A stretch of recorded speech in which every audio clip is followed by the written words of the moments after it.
एक न एक दिन विक्रांत नागमणि को जरूर हासिल करेगा और जब वो सिंहासन पे बैठेगा उसे अपनी नागरानी चाहिए होगी, पर बेला वहां नहीं होगी, वो मर चुकी होगी। मैं उसकी जगह लूंगी, मैं नागरानी बन जाऊंगी और विक्रांत के दिल की रानी। फिर हम दोनों मिलके नागलोक में क्या हुआ? क्या सोच रहे हो? सही सोच रहे हो, मैं विक्रांत से भी कई ज्यादा बुरी हूं। तुम इंसानों की सोच से कई ज्यादा बुरी हूं मैं। अफसोस जो तुमने मुझसे प्यार किया। गलती कर दी तुमने आज तक। तुम्हें मुझसे प्यार नहीं करना चाहिए था। तुम्हें भी नहीं करना था रमोदा। जो आज तुमने हमारे साथ किया तुम्हें नहीं करना चाहिए था। और याद रखना, एक दिन आएगा जब तुम्हें भी प्यार की कीमत पता चलेगी। तुम तड़पोगी, तुम रोगी, पर उस वक्त तुम्हारे पास मैं नहीं होगा और फिर तुम। विक्रांत छोड़ो मुझे, हो गया, छोड़ो।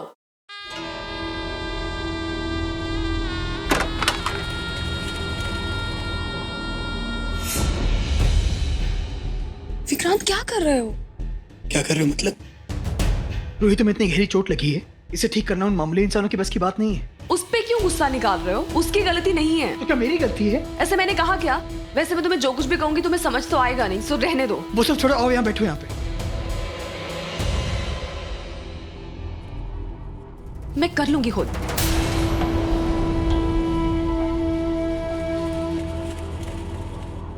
अच्छा, तो अभी सारे हक तुम्हारे पति माहिर को है। हम इस बारे में बात ना करें तो बेहतर होगा विक्रांत। हमें बात करनी होगी रोहित, हमें बात करनी होगी। रोहित, जब मैं तुम्हें दिलासा दे चुका हूँ कि मैं यहाँ से जाने वाला हूँ, तो एक बार जाने से पहले मैं तुम्हारे लिए सब कुछ ठीक करना चाहता हूँ, तो मुझे सब कुछ ठीक करने दो ना। तो ठीक है, चलो मेरे साथ माहिर के पास और उसे जाके सब सच सच कह दो। बोलो कि जो कुछ तुमने कहा था वो झूठ था। ना मैं उस रात तुम्हारे कमरे में थी, ना हमारे बीच में कुछ हुआ। हम आपस में प्यार ना कभी करते थे ना करते हैं। चलो। बिल्कुल नहीं, मैं किसी से झूठ नहीं बोलूंगा, क्योंकि हमारे बीच प्यार था रोहित। फिर चाहे आज तो उस प्यार का हिस्सा ना हो, लेकिन मैं आज भी उस प्यार का हिस्सा हूं। क्यों? आज मैं तुम्हारी बातों में, तुम में, उस माहिर के लिए वो कशिश महसूस कर पा रहा हूं जो मैंने 100 साल तक हमारे प्यार में नहीं की है। क्या उन 100 सालों तक तुमने मुझसे प्यार नहीं किया है? क्या उन 100 सालों तक तुमने मुझे धोखा दिया है? कहीं ऐसा तो नहीं कि उन 100 सालों तक तुम धोखा धोखा बोलती रही और मुझे प्यार प्यार सुनाई देता? ऐसा तो नहीं है ना? कुछ नहीं है, ये तुम भी जानते हो। मैंने कोई धोखा नहीं दिया है, कोई झूठ नहीं बोला तुमसे, लेकिन उस सब का एहसास अलग था। तब तुम्हारे साथ जीने मरने की कस्में खाना, तुम्हारे साथ हमेशा साथ रहने के वादे करना अच्छा लगता था। तुम्हारे साथ हंसना, खेलना, बोलना सब अच्छा लगता था। सारी दुनिया से बेफिक्र हो जाती थी मैं। तुम्हारे साथ रहने का एक सतरंगी ख्वाब देखा था मैंने। जो उस काली रात ने सब बदल दिया, जानता हूं मैं। हाँ, बदल दिया उस काली रात ने सब, लेकिन उस सबके लिए सिर्फ मैं जिम्मेदार नहीं हूँ विक्रांत। उस सबके लिए तुम भी उतने ही जिम्मेदार हो। 100 साल पुराना प्यार था हमारा। तुम जानते थे मुझ में कितना बचपना है। तुम जानते थे कि मैं अपने गुस्से पे काबू नहीं रख पाती, लेकिन फिर भी तुमने मुझे रोका नहीं। वहां तो उन लोगों ने मेरी आंखों के सामने तुम्हें मार दिया। तुम जानते थे कि मैं उनमें से किसी को जिंदा नहीं छोड़ूंगी, मार डालूंगी सबको। तुमने ये जरूरी नहीं समझा कि तुम मुझे ये बताओ कि तुम जिंदा हो ताकि सबकी जान बख्श दो। मेरे दर्द से ज्यादा मैं अपने दर्द की परवाह नहीं। रूही, मैं ये बात मानने को तैयार हूँ कि तुम तक आने में मुझे बहुत देर हो गई, लेकिन उसका कारण तुम अब जानती हो। लेकिन कभी ये मत कहना कि तुमने जो कुछ किया गलत किया। तुमने कुछ भी गलत नहीं किया है। भले इस बात को मुझसे जुड़े बदले से ना जोड़ो, लेकिन कम से कम इस बात को तुम्हारे साथ हुआ उससे जोड़ो। उन्होंने तुम्हारी इज्जत के साथ खिलवाड़ किया हुए, जो नीचता उन्होंने दिखाई, तो उस नीचता के लिए उन्हें बख्शा नहीं जा सकता। मैंने नहीं बख्शा उन्हें विक्रांत, मार दिया है मैंने सबको। कौन बचा है? सिर्फ आदि और आरजे। उन्हें भी सजा मिलेगी, कानून उन्हें सजा देगा। मैंने फैसला किया है कि अब हम कानून का सहारा लेंगे। जिसको जो सजा देनी है कानून अपने आप देगा। किस कानून की बात कर रही हो तुम? रूही किस कानून की बात कर रही हो तुम? इंसानों के कानून की बात कर रही हो? वहां जहां खुद इंसान इंसानों की नहीं सुनते, तो तुम्हें लगता है कि वो हम नाग नागिनों की सुनेगा? हमें वहां इंसाफ मिलेगा? सब मुझे नहीं पता, पर मैं ये जानती हूँ कि यही सही रास्ता है। और अब तो तुम जिंदा हो, खुद पर होने वाले जानलेवा हमले के लिए खुद गवाही दे सकते हो। कानून के हाथों कोई नहीं बचेगा। जिसको जो सजा मिलनी चाहिए उसे कानून वो सजा देगा विक्रांत। क्या वो सजा माहिर को मिलेगी?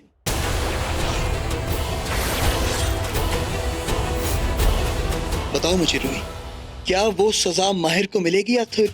इस बारे में हम बात कर चुके हैं। जब तुम पे हमला हुआ माहिर वहां पे नहीं था। और रही बात किसी लड़की के साथ इतनी घिनौनी हरकत करने की, माहिर ऐसा करने के बारे में सोच भी नहीं सकता। सच में तुम पूरी तरह बदल गई हो रूही। अच्छे के लिए बदली हूं मैं विक्रांत, और ये मैं खामखा नहीं कह रही हूँ। मेरा तजुर्बा है वो, जो मैं इतने दिनों से इन लोगों के साथ रह रही। तुम्हें पता है, जब तुम्हारी मौत का बदला लेने के लिए मैं अपना रूप, अपना पहचान, अपना सब कुछ बदल के यहाँ पर आई, और मेरी शादी यूवी के बदले माहिर से हो गई।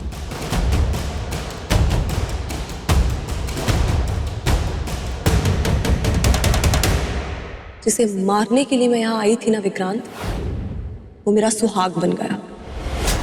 जिसकी शक्ल नहीं देखना चाहती थी मैं, उसके साथ मैंने 7 जन्म साथ रहने की कस्में खा ली। तो तोड़ दो, तो तोड़ दो उन कस्मों को। जिस तरह तुमने मुझे जो कस्में दी थी 100 साल, सदियां बिताने की, जब तुम उन्हें इतनी आसानी से तोड़ सकती हो, तो इन कस्मों को भी तोड़ दो। छोड़ दो उस माहिर को। ये समझ रहे हो? मैं तुम्हें यही समझाने की कोशिश कर रही हूँ। मैं और माहिर अलग होने के लिए साथ नहीं आए हैं। किस्मत ने नहीं मिलाया है हमें, खुद किस्मत लिखने वाले ने मिलाया है हमें। भगवान भोलेनाथ ने हमारा रिश्ता जोड़ा है विक्रांत। विक्रांत, मैं सच कह रही हूँ, मैंने इतने महीनों तक लगातार माहिर को मारने की कोशिश की है, लेकिन मैं चाहकर भी उसे नहीं मार पाती हूँ, क्योंकि माहिर वाकई में अच्छा इंसान है। तुम्हें पता उसने मुझसे शादी क्यों की? मेरे लिए। क्योंकि उसका भाई मंडप में मुझे अकेला छोड़कर चला गया। उसे पता था मुझे लोगों के ताने सुनने पड़ेंगे, सारा समाज मुझे बेइज्जत करेगा, मेरी कोई इज्जत नहीं रह जाएगी। इसलिए उसने बिना कुछ सोचे समझे अपने खानदान और मेरी इज्जत बचाने के लिए मुझसे शादी कर ली। एक बार नहीं सोचा मैं कैसी लड़की हूँ, मैं अच्छी हूँ, मैं बुरी हूँ, वो मुझसे शादी करना चाहता है कि नहीं करना चाहता। बस उसने मुझसे शादी कर ली और बिना कोई हक जताए। पर वो मुझे अपने हिस्से का प्यार करता रहा, कभी मुझ पे कोई हक नहीं जताया, कभी मुझसे कोई जोर जबरदस्ती नहीं की। वो भी लड़ता रहा, झगड़ता रहा, लेकिन मुझसे नफरत नहीं की उसने। वो अपना भला करने से पहले दूसरों के बारे में सोचता है विक्रांत। आज भी तुम यूवी बन के उसके सामने आ गए ना, तो वो किसी और को नहीं अपने आप को दोषी ठहरा रहा होगा। तुमने उसे जाके इतनी बड़ी बात बोल दी कि बेला मेरे साथ रात भर थी, फिर भी जब मैं सीढ़ियों से गिरने वाली थी ना, उसने आगे मुझे बचाया। मेरा जख्म देखा तो हल्दी लगाने आ गया वो। ऐसा प्यार इस दुनिया में कोई नहीं कर सकता। उसकी हर हरकत में, उसकी सब बातों में वो खुद कहीं नहीं है। सिर्फ मैं हूं, सिर्फ बेला है। ऐसा है उसका प्यार। ठीक है, तो तुम्हें लगता है कि अगर मैं जाके सबको जाकर कह दूंगा कि हमारे बीच में कुछ भी नहीं, तो क्या तुम्हारी सारी मुश्किलों का हल मिल जाएगा तुम्हें?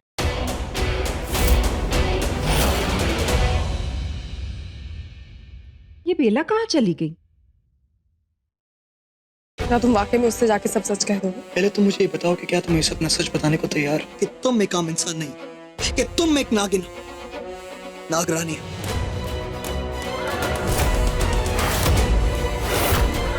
मैं ये सच उसी दिन बताने वाली थी जिस दिन तुम युवराज बनकर आए थे। और अब क्या तुमने अपना इरादा बदल दिया? बिल्कुल नहीं।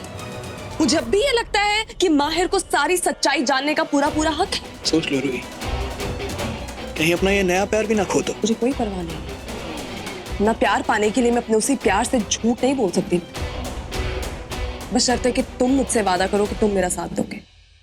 नहीं, बिल्कुल नहीं, ऐसा कुछ भी नहीं करूंगा रूही। आज भी तुम्हें बचपना है, इंसानों के बीच में रह रही हो, अब तक इन्हें जान नहीं पाई हो। ये लोग बहुत स्वार्थी होते हैं। जब इन्हें पता चलेगा कि तुम नागिन हो तो तुम्हें जिंदा छोड़ेंगे, जान से मार डालेंगे ये लोग तुम्हें। और यकीन मानो मेरा, तुम पर पहला वार तुम्हारा वो माहिर ही करेगा। विक्रांत, वो ऐसा नहीं करेगा। वो औरों से अलग है। ठीक है, तो आज और अभी तुम्हारी इस गलतफहमी को दूर किए देते हैं। मैं सबको जाके बता दूंगा कि हमारे बीच में कुछ भी नहीं, लेकिन याद रखना तुम भी उन्हें अपना सच बताना।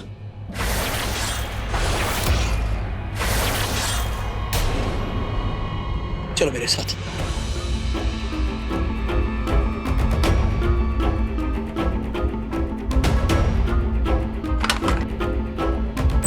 UV,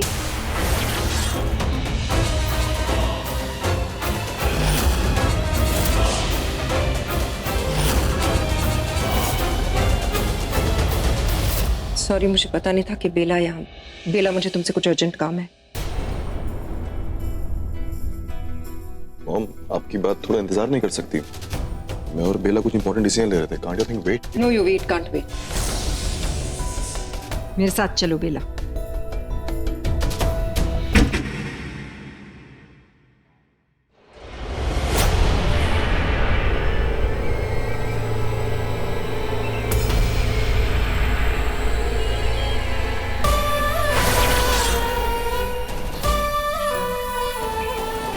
There you are.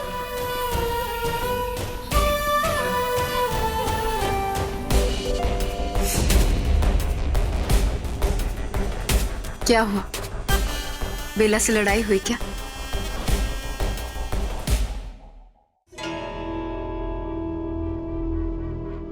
आजकल तो हम बस लड़ ही रहे हैं। विश, मुझे समझ में नहीं आ रहा है कि मैं उसे समझाऊं कैसे कि उसे बहुत बड़ी गलतफहमी हुई है। माहिर उसका प्यार नहीं है, उसका सच्चा प्यार मैं उसका विक्रांत। तुम्हें बस उसे यकीन दिलाना होगा, ताकि हम हमारे आखिरी मकसद को पूरा कर सकें। नागमणि पाने का मकसद, जिसे पाने के बाद मैं नागराज के सिंहासन पर बैठूंगा। यहां मेरी रूही मेरे साथ बैठेगी। लेकिन अब मैं नागमणि हासिल करने में और देरी नहीं कर सकता हूं। ये काम तो बेला को करना होगा। करेगी वो, हम करवाएंगे उससे। पर क्या वो मानेगी? वो मानेगी भी और उस माहिर को मारेगी भी।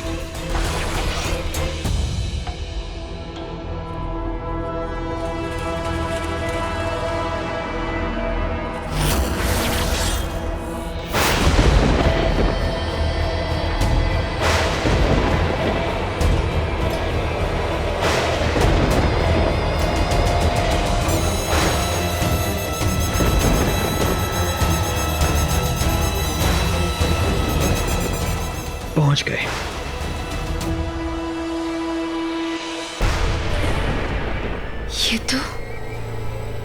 ये तो नागमणि है।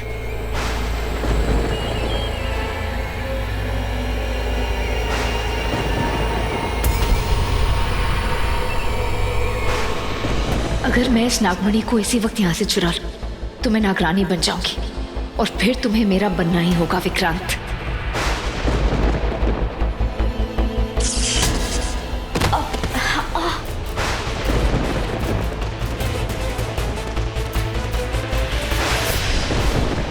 क्या लगा तुम्हें कि नागमणि को हासिल करना इतना आसान होगा? अगर इतना ही आसान होता तो मैं इसे कब का चुरा लेता। लेकिन अगर मैं इस नागमणि को हासिल कर लेती तो मैं तुम्हारे हाथों से इसे ले लेता, तुम्हारा धन्यवाद करता और उसके बाद नागराज के सिंहासन पर मैं बैठता और मेरे साथ बैठती मेरी नागरानी बेला। लेकिन ये तुम्हारे जरिए होगा नहीं, क्योंकि नागमणि को हासिल करना इतना आसान नहीं है। नागमणि को हासिल करने से पहले नागवंश का राजा बनने की भावना को मन में से निकालना होगा, और जब तक आपकी नीयत नेक नीयत सिद्ध नहीं हो जाती आप इसे हाथ तक नहीं लगा सकते हैं। और इसीलिए मेरे पास दूसरा रास्ता है, और दूसरा रास्ता है कि जब वर्तमान की नागरानी अपने हाथों से खुशी खुशी अपनी मर्जी से इसे आपको ना दे, आप इसे छू भी नहीं सकते। तो फिर भूल जाओ, क्योंकि बेला ऐसा कभी नहीं करेगी। अब मेरा मतलब है कि बेला जब रूही थी और तुमसे प्यार करती थी तब भी उसने ऐसी कोई बात नहीं की थी, ऐसी कोई इच्छा नहीं जताई थी। विक्रांत, मुझे नहीं लगता कि बेला तुम पे भरोसा करती है, लेकिन उसकी जगह अगर मैं होती तो मैं पहली बात कि मेरी बेला की जगह कोई और नहीं ले सकता है। दूसरी बात कि वो मुझ पर भरोसा करती है, और तीसरी बात कि ये बात मत भूलो कि बेला ही नागरानी है, और नागरानी का धर्म होता है कि नागमणि की रक्षा करना, इसीलिए हमें उससे अधर्म करवाना है। मतलब कि हमें बेला के हाथों से उस माहिर को मरवाना है, क्योंकि माहिर बेकसूर है, और ये हमारे नागवंश का कानून है कि नागरानी किसी बेकसूर की जान नहीं ले सकती है। ओह, यानी अगर वो ऐसा करेगी तो अपनी राजगद्दी को खो देगी। सिर्फ अपनी राजगद्दी नहीं, वो अपनी सारी ताकतें खो देगी, और जिस दिन ऐसा होगा मैं उस दिन ये नागमणि हासिल कर लूंगा, और उसके बाद निरोगवंश का ये नाग पूरे नागवंश का राजा बन जाएगा। यही था मेरा एक तीर से दो शिकार। एक मिनट, मुझे कुछ समझ में नहीं आ रहा। उस रात हादसे में तुम्हारी मौत नहीं हुई थी, लेकिन फिर भी तुम्हारा बदला लेने के लिए बेला ने उन दोनों लड़कों को मारा था, उस रेहान को और दक्ष को। हाँ, उन दोनों को बेला ने ही मारा था। वो दोनों लड़के बेकसूर थे, लेकिन फिर भी तुम इस नागमणि को हाथ नहीं लगा पा रहे। मेरी कुछ समझ में नहीं आ रहा। विशाखा, शायद मैं तुम्हें दूसरी तरह से समझाऊं तब तुम्हें समझ में आएगा। उस रात मैं जानबूझकर रूही को हवेली के पास लेकर गया था, क्योंकि मैं जानता था कि एंडी सहगल के बिगड़ाए लड़के वहां आने वाले, वहां जश्न मनाएंगे। तो जाहिर सी बात है कि अगर जश्न मनाएंगे तो वहां शराब भी होगी, और शराब के नशे में वो उल्टा सीधा जरूर करेंगे। इसीलिए मैंने जानबूझकर रूही को खूबसूरत दिखने को कहा, इसीलिए मैंने जानबूझकर उसे वो लाल जोड़ा पहनवाया। मैंने रूही को उन लड़कों का शिकार बनवाना चाहा, लेकिन शिकार बनने नहीं दिया, बल्कि लड़कों को उकसाया कि वो मुझे गोली मारे। हाँ, लेकिन वो गोली तुम्हें लगी नहीं, तुम मरे नहीं, फिर वो अपराधी कैसे हुए? विशाखा, जान लेना और जान लेने की कोशिश करना दोनों बातें एक बराबर हैं। उस रात वहां मौजूद हर एक लड़का मुजरिम था, सिवाय उन दो लड़कों के। उन दोनों को छोड़कर उन सबका मरना तय था, क्योंकि हर एक इंसान कसूरवार था। और वो माहिर तो बेवकूफ निकला। वो वहां सबको बचाने के लिए पहुंचा। क्या हुआ यहाँ पे?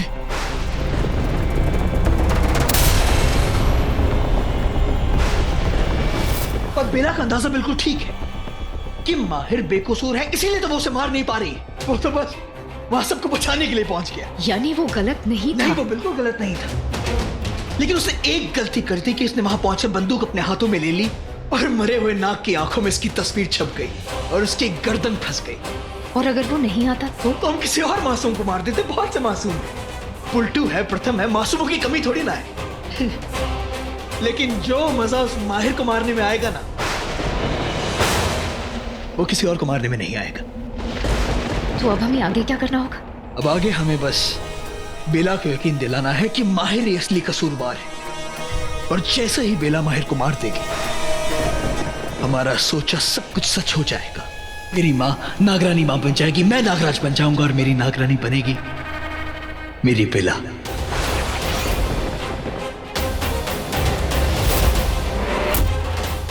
पर विक्रांत, बेला तुम्हें कभी माफ नहीं करेगी। जब उसे एहसास होगा कि उसने किसी बेगुनाह की जान ली है, उसने उसकी जान ली है जिससे वो प्यार करती है। उस 100 दिन के प्यार से विशाखा, ये बात मत भूलना कि बेला का पहला और आखिरी प्यार मैं ही हूं। मैं उसका 100 साल पुराना प्यार, मैं उस माहिर से लाख गुना बेहतर हूं। यकीन मानो मेरा, इस खेल में जीत मेरी ही होगी, बेला मेरी ही होगी, बशर्ते तुम अगर मेरा साथ दोगी तो। तुम दोगी ना मेरा साथ? जरूर दूंगी, लेकिन बदले में मुझे क्या मिलेगा? तुम्हारा साथ? क्या मैं नागरानी बनूंगी? विशाखा, बहुत अच्छा मजाक कर लेती हो तुम। मैं मजाक नहीं कर रही हूँ विक्रांत। मुझे भी वही चाहिए जो तुम्हें चाहिए, बस उसे पाने का मेरा तरीका थोड़ा अलग होगा। जब बेला के हाथ से नागरानी का ताज जाएगा और तुम नागराज बन जाओगे, तो मैं भी बेला की कहानी खत्म करके तुम्हारी रानी बन जाऊंगी, क्योंकि नागमणि का ताज तो मुझे भी अपने सर पे चाहिए। बस तुम मुझे माफ कर देना बेला। मैं इच्छाधारी नागिन जरूर, पर अपनी इच्छाओं पे काबू रखने वाली नागिन नहीं।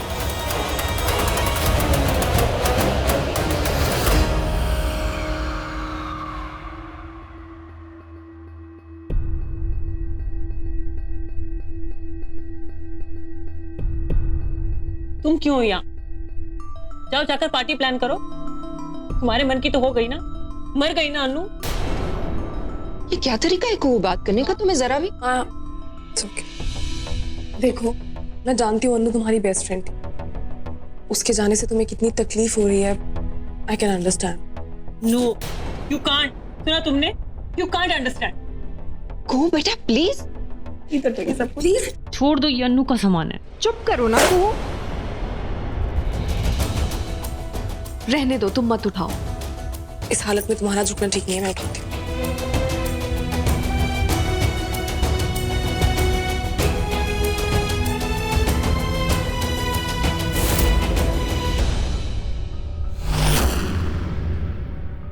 ये मांगटी का अन्नू के पास कहाँ से आया? अब तुम्हें इससे भी प्रॉब्लम है? क्या प्रॉब्लम है बेटा? हर बात का गलत मतलब निकालना जरूरी है क्या?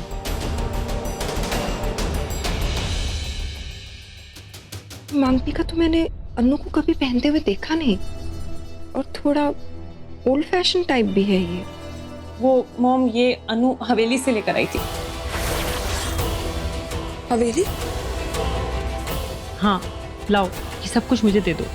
को बेटा बेला को ये करने दे, तू आराम करना, थक जाएगी बच्चे। माँ ये बाहर रख देती हूँ।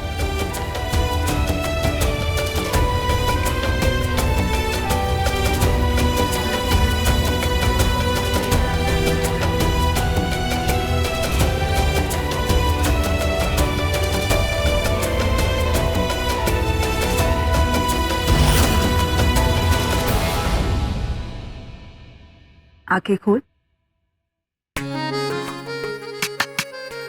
वाह, ये कितना सुंदर है। मैं इसे कभी नहीं उतारूंगी। देखो देखो कितना अच्छा लग रहा है ना?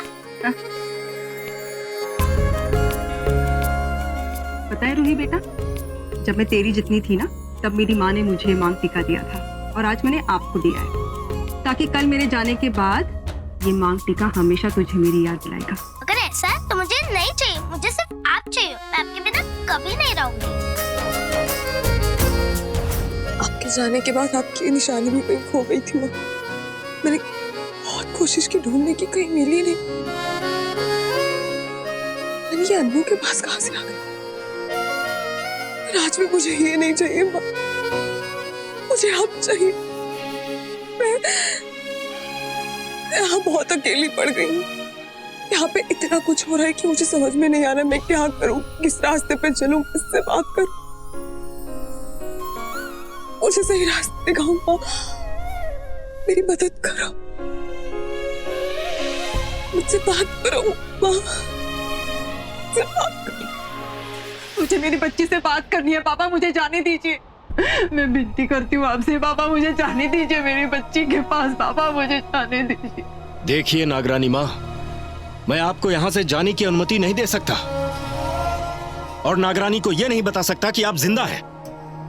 मेरी बच्ची को मेरी जरूरत है बाबा, आप समझिए। बाबा दया कीजिए मुझ पे, बाबा उस पे दया कीजिए। उसके साथ कुछ गलत होने वाला है पापा, जिसे सिर्फ मैं रोक सकती हूँ। बाबा मुझे रोकने दीजिए, बाबा मुझे जाने दीजिए। बाबा बाबा जाने दीजिए मुझे। मैं आपको कितनी बार समझाऊं नागरानी माँ, अगर आप यहाँ से बाहर गईं, तो हमारे दुश्मनों को उसकी खबर हो जाएगी। वैसे भी आप में इतनी शक्ति नहीं है कि आप उनसे लड़ सकें। जीतने की बात तो बहुत दूर रही, अरे वो आपको अपना ढाल बनाकर हमारी नागरानी पर हमला कर सकते हैं। वो लोग ऐसे ही करने वाले हैं बाबा, वो लोग उसका गलत इस्तेमाल करने वाले हैं अपने मकसद के लिए। बाबा आप समझिए, बाबा मुझे जाने दीजिए उसके पास। मुझे माफ कीजिए नागरानी माँ, मैं एक ही बात बार बार नहीं दोहरा सकता। आपको सही समय आने तक का इंतजार करना होगा तो करना होगा। बाबा मत, बाबा नहीं बाबा, बाबा रुकिए। बाबा ऐसे मुझे छोड़ के मत जाइए।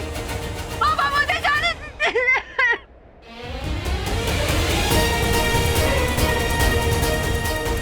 ये मांग टीका हमेशा तुझे मेरी याद दिलाएगा। अगर ऐसा है तो मुझे नहीं चाहिए, मुझे सिर्फ आप चाहिए। मैं आपके बिना कभी नहीं रहूंगी।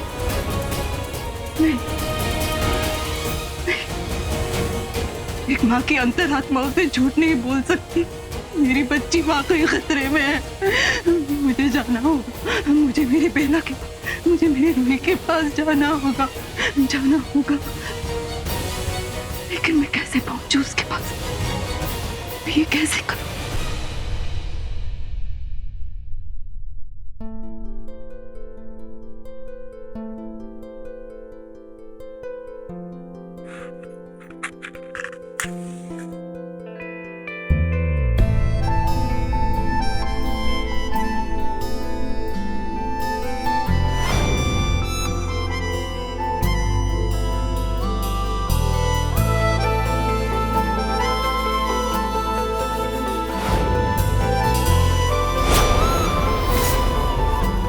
अभी जल जाता। ऐसे कैसे जल जाता जब आप हैं मेरा ध्यान रखने के लिए? एनीवेज यहाँ पे लाइट बहुत है तो कैंडल्स की जरूरत नहीं।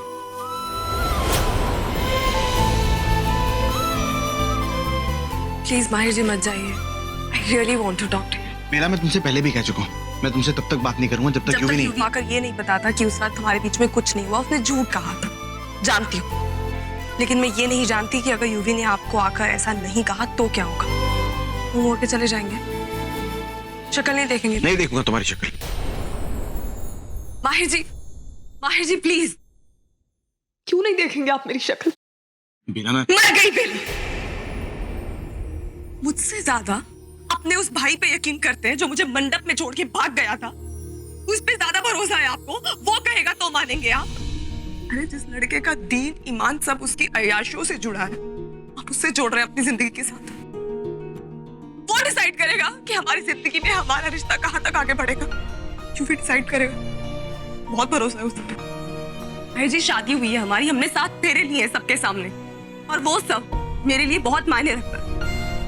और मैं जानती हूँ ये सब आपके लिए मायने रखता है, मैं आपके लिए मायने रखती हूँ। I mean something to you. इसीलिए आप मुझे अवॉइड करते हैं, मुझसे नजरें नहीं मिलाते आप। हाँ मैं नहीं मिलाता तुमसे नजर, क्योंकि मेरी आंखों में शर्म है बेटा।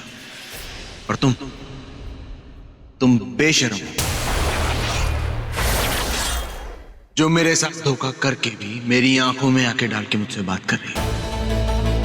जब तुम्हारी आंखों में देखता हूं ना बेला, मुझे अपना प्यार शर्मिंदा होता हुआ दिखाई देता है, इसलिए नहीं मिलाता मैं तुमसे नजरें। ये वजह है, मुझसे नजरें मिलाने से पहले और कोई भी इल्जाम लगाने से पहले अपने अंदर झांक के देखो, किया क्या है तुमने मेरे साथ। जी प्लीज, सिर्फ एक सच के अलावा और कुछ नहीं छुपाया आपसे मैंने। सिर्फ एक झूठ बोला है मैंने आज तक, और अब मैं वो भी नहीं बोल पाऊंगी।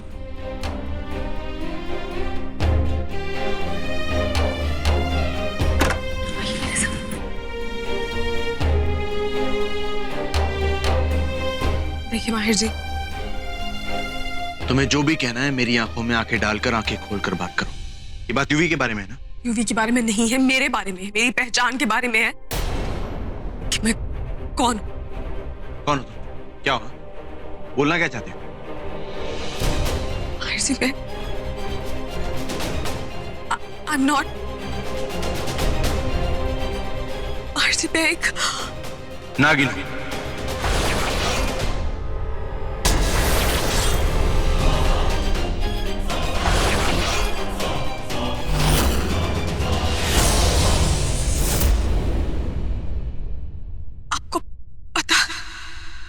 जानता हूं मैं, पहले दिन से तुम्हारी असलियत जानता हूं बेला,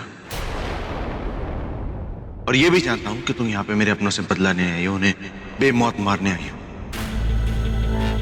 तो फिर आप चुप क्यों? इसलिए चुप रहा बेला क्योंकि मैं देखना चाहता था कि तुम किस हद तक गिर सकती हो, देखना चाहता था कि किस हद तक तुम इस्तेमाल कर सकती हो मेरा, और इंतजार कर रहा था कि तुम कब खुद अपना क्या कबूलोगी। अब क्या प्लान है नागरानी? बोलो, तुम क्या सोचती हो? तुम मेरे अपनों को मारोगी, उनको मौत के घाट उतारोगी, और मैं तुम्हें माफ कर दूंगा। एक धोखेबाज मक्कार नागिन को माफ कर दूंगा कभी। मैं मरता मर जाऊंगा लेकिन तुम्हें कभी माफ नहीं करूंगा। प्यार तो बहुत दूर की बात है। दूर हाथ मत लगाना, निकल जाओ यहां से।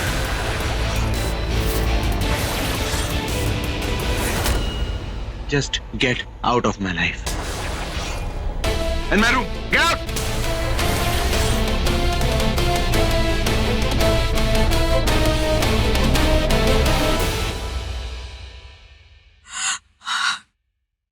Sorry, Myers. I'm really sorry.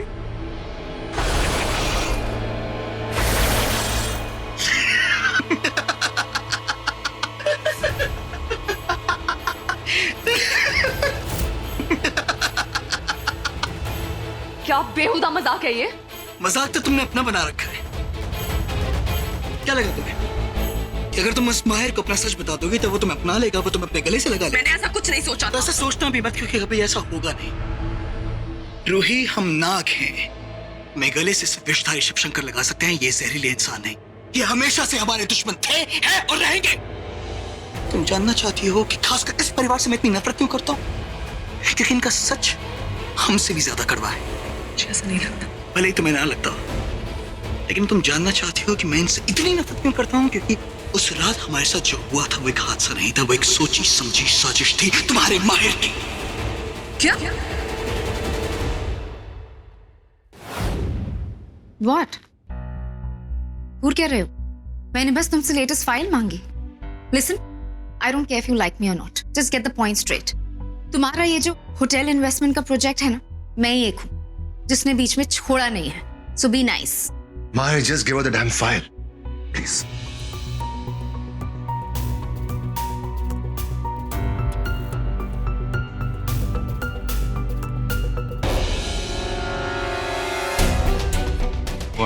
What? File. Thanks. माहिर, बजट का है? वैसे बजट मैं फोल्डर खोल के देता हूँ।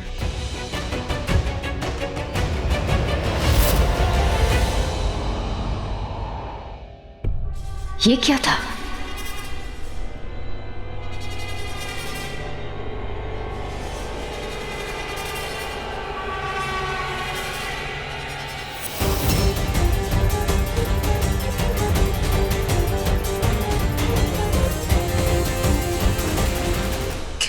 तुम विक्रांत, कुछ भी झूठ मत बोलो तुम। हाँ, जब उस माहिर का नाम आ गया तो तुम्हें यही लगेगा ना कि मैं तुमसे झूठ बोल रहा हूँ, लेकिन मैं तुमसे झूठ नहीं बोल रहा, मैं तुमसे सच कह रहा हूँ। इस समय तुम अंधेरे में, मैं तुम्हें उजाले में लाना चाहता हूँ। मैं तुम्हें सच बताना चाहता हूँ, मैं तुम्हें बताना चाहता हूँ कि ये परिवार हमारे खिलाफ एक बहुत बड़ा षड्यंत्र रच रहा है, एक बहुत बड़ा चक्रव्यूह रच रहा है जो तुम देख नहीं पा रही हो। क्योंकि मुझे ऐसा नहीं लगता। तो तुम्हें देख ही पा रहा, लेकिन तुम वो बात भूल कैसे सकती हो जो मरते समय तुम्हारी माँ ने तुमसे कही कि ये इंसान बहुत जहरीले होते हैं और तुम्हें इन्हीं के बीच में जाकर रहना होगा। तो अब वो परिवार यही है हमारे दुश्मन। क्यों है ये हमारे दुश्मन? हमने क्या बिगाड़ा इनका जो हमारे साथ ये दुश्मनी निकालेंगे? क्योंकि हो सकता है कि हमारे पास कुछ ऐसा हो जो इन्हें हमसे चाहिए हो। तुम तो अच्छी तरह जानते हो कि ये इंसान कितने लालची होते हैं। शायद मुझे इसी रात हो गया था, मैं समझ गया था कि जंगल में हमारे साथ जो हुआ है वो एक हादसा नहीं है, वो एक सोची समझी साजिश है। ये लोग हमें वहां मारने के इरादे से आए थे। क्रांत, बस करो। बिना सोचे समझे कुछ भी बोलते जा रहे हो। बिना सर सोचो, मैं तुम्हें कुछ भी नहीं कह रहा हूँ। अच्छा, ये जो तुम बार बार उस माहिर को बचा रही हो, तो मुझे एक बात बताओ, उस पूरे खानदान का कारोबार कौन संभालता है? माहिर संभालता है ना। मैं अभी उसके इसलिए तुम्हारे सामने रखता हूँ। क्या तुम जानते हो कि ये लोग खाली एक छोटे से मामूली से कारोबारी हुआ करते थे, तो अचानक रातों रात इन लोगों के पास इतना पैसा कैसे आ गया? मुझे नहीं पता विक्रांत, मैंने कभी ये पता लगाने की कोशिश नहीं। लेकिन मैंने पता लगाया है ना। इन लोगों ने ना केवल हमारी हवेली, उसके आसपास की जमीन, यहाँ तक कि हमारे मंदिर को खरीद लिया, उसे मिट्टी में मिलाने के लिए नहीं। जरा सोच, मेरा कारोबार करने का पहला नियम अपना फायदा देखा जाता है। ये लोग अपना फायदा नहीं देख रहे, ये लोग हमारा नुकसान देख रहे हैं। जानती हो क्यों? क्योंकि यही है हमारे सबसे बड़े दुश्मन, यही है हमारे नागवंश के दुश्मन, क्योंकि ये हमारे नागवंश को खत्म कर देना चाहते हैं।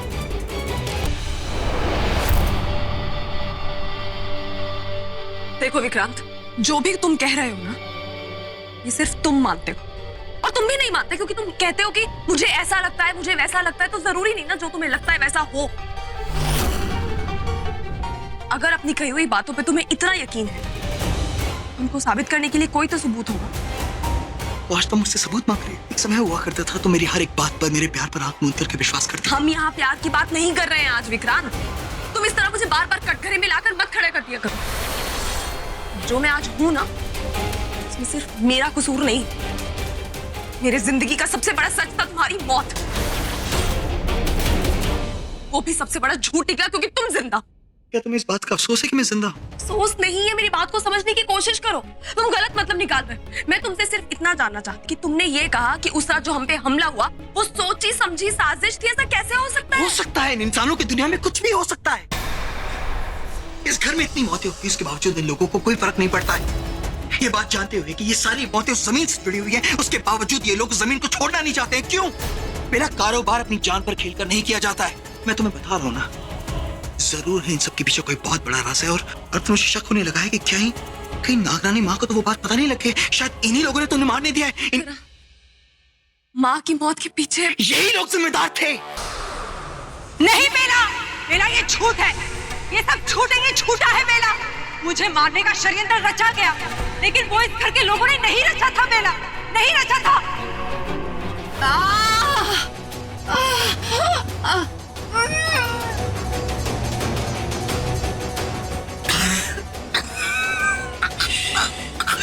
आहिस्ता नागरानी माँ, शोर मत कीजिए।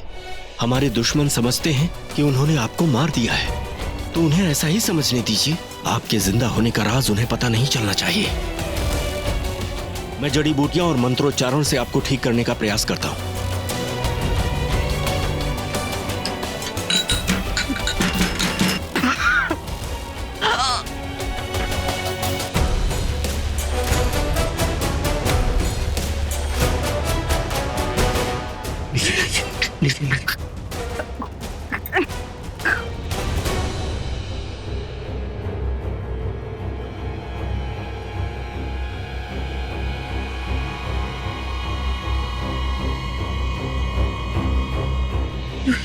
रोही, रोही मेरे बच्चे, मेरे पास आ जा, मेरे बच्चे।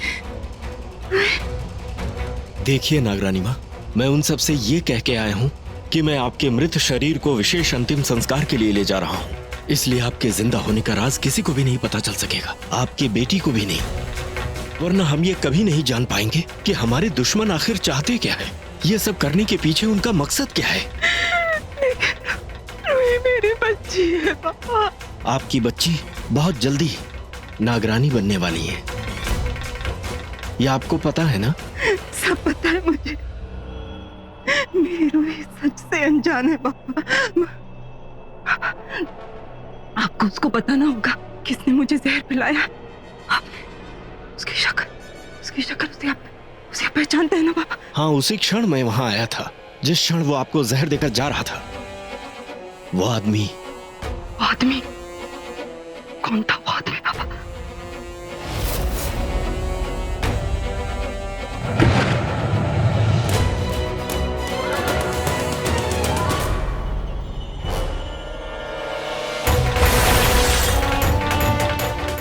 ये जहर पीकर तो उस नागरानी माँ का मरना तय है। मुझे माफ करना रोही, तुम्हारी माँ को मरना होगा, लेकिन तभी मैं अपने मकसद तक पहुंच पाऊंगा।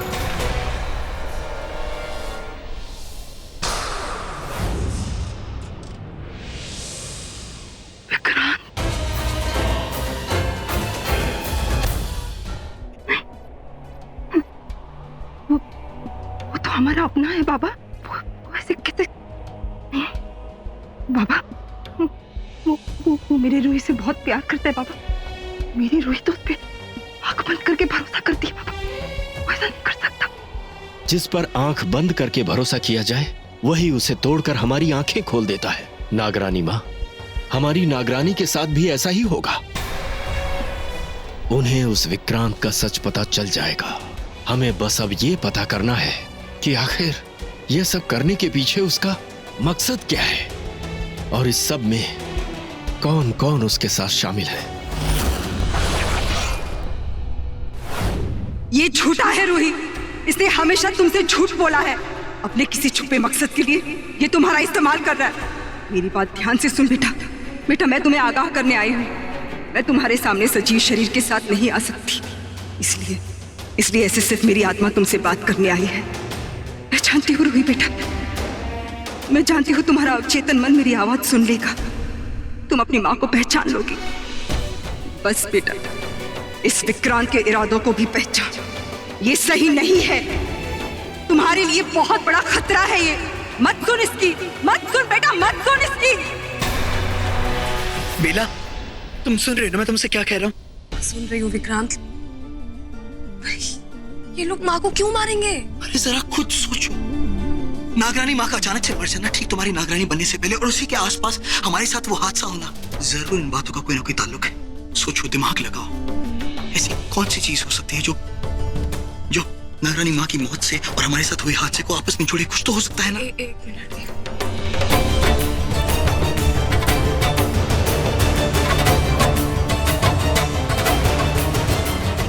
ये मेरा मांग टीका है, माँ ने मुझे दिया था और ये मुझे अन्नू के सामान से मिला।